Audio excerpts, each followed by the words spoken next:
is very empowering for women, and we donate to Habitat, plus we work. How many places do you donate to work? But it's a very good cause, and this house is built 80% by women. There are some men, but if you're a female plumber or a female electrician, please come and join us. It's very, like I said, it's very empowering for women, and you get to learn to do a lot of things that you would not normally do. And we all work on the roof, we work on the doors, we put in windows, put up cupboards. I like the chili one, but I do tape up gaps between on seams.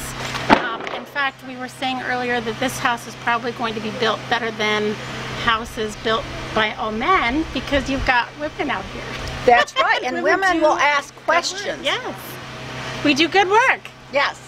If you don't know what you're doing, we always ask. Unlike some people we know that are male persuasion.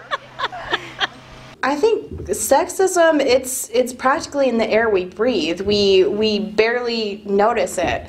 You can't even turn on the television without seeing women being objectified in some way.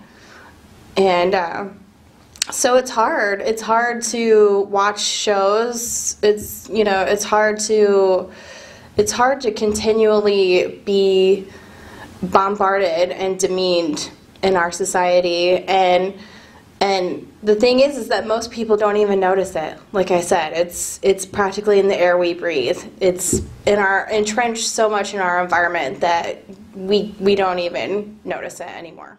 Well, first of all, I was a college graduate and I enlisted, but because I was a woman, even though I had a college degree, I couldn't get a really good job, something that I thought was, interesting or whatever. They made me a cook. I was a cook because I was a girl and I could cook.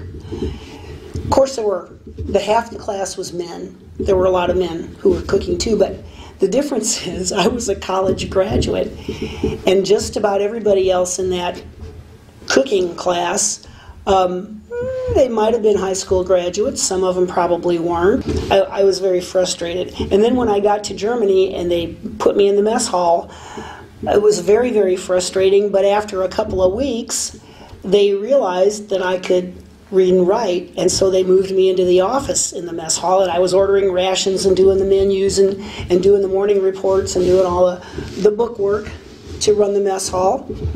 And that was okay, but I didn't really want to do that. I had a degree in journalism. I wanted to be a journalist. I wanted to write or report or take pictures. I could do all those things. And so I agitated.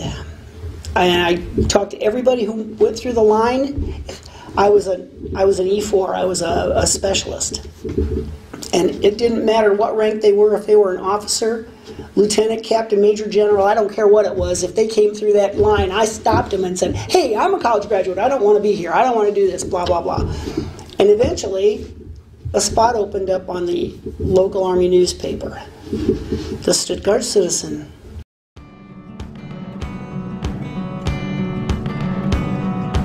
Speak up for those who cannot speak for themselves. Ensure justice for those being crushed. Yes, speak up for the poor and helpless, and see that they get justice.